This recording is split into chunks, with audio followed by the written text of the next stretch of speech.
আসসালামু আলাইকুম। আজকে রান্না করছি টক বেগুন। টক বেগুন রান্না করতে কী, কী লাগছে দেখুন। প্রথমে বেগুন কেটে ভেজে নিলাম। সবগুলো বেগুন ভাজা হয়ে গেছে। এখন তেলের ভিতরে পাঁচফোড়ন দিয়ে পেঁয়াজ আধা ভাজা করে তার ভিতরে সমস্ত বাটা মশলা দিয়ে কষিয়ে, কষিয়ে লবণ দিয়ে কষিয়ে, কষিয়ে আমি একটু পানি দিব। আবারও কষাবো। এই দেখতে পাচ্ছেন আমি ভালো করে কষিয়ে নিলাম।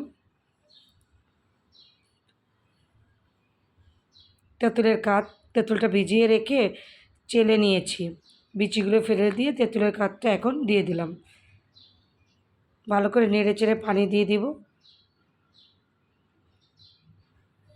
দেব চিনি।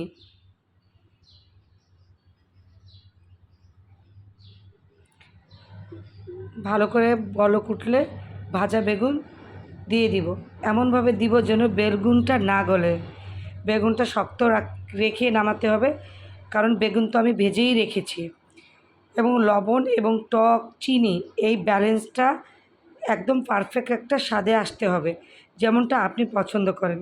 অনেক টক মজা লাগে না, একটু মিষ্টি টক ভাল লাগে। দেখুন